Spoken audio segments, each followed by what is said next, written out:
You referenced ESG and safety earlier. Now, this show we talk a lot about it, where it's not as maybe as focused on as some other shows that sort of kind of paint the whole industry in that light, because I think there's other important things to talk about.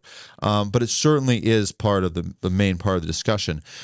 How are you approaching that? And not just from a corporate perspective, but it's sort of you're in that unique position of again, you're on both operations and on the corporate side.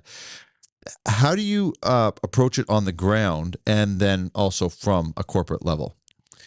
Okay, so for us, our ESG is coordinated by the corporate office, but every one of our mines is focused on doing their ESG activities. And typically, we provide a corporate oversight to the work they're doing on the ground. You can't do the health and safety unless you're from afar. It has to be driven at every one of our sites. For the health and safety, we're proud of our record. We most recently in the first quarter we had 2 LTIs. Our total recordable injury frequency rate is 1.55 for the rolling 12-month period. It's a very good rate within the industry. So and we have a heavy focus on safety at every site, root cause analysis, and communicating amongst the sites. Mm-hmm. Of all incidents and any high potential incidents that occur. So we try to learn from each other and try to bring up the bar overall. Over the years, what do you think is the best advance in the safety side of it? What do you think the industry has done well to reach the kind of numbers you're hitting now? But even the industry as a whole, where do you think it's doing the best?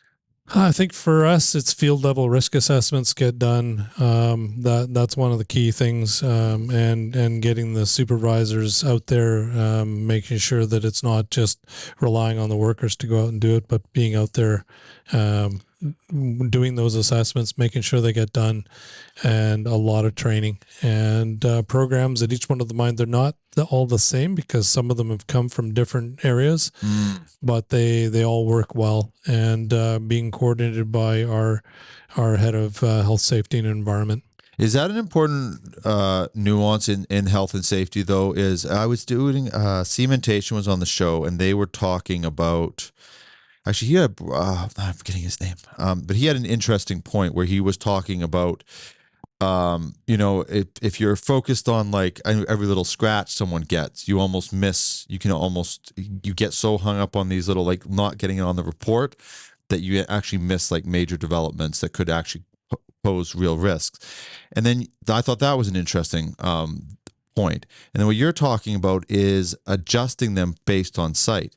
Because I could see how if you're going into different places, different mines, and if it's a one size fits all, you could actually there could be risks associated with it if it's a wrong playbook for the wrong mine. Yeah, I was more referring to the programs. All of them are standardized. We have everything gets reported into a consistent system into our ESG database that we use to generate our ESG reports and our data that we put up on our website when we do our annual reporting. So everything has a standardized reporting, so that there's no differences of what's a first aid and what categories of fall. Everything is the same. The reporting is the same. Yeah, it's the systems that or the way you train at site. They have different names. I mean, there are different ones that get used, for example, between Australia and Canada. They're different nomenclature, but the intent is still the same. The reporting's still the same overall. Right. Is the operation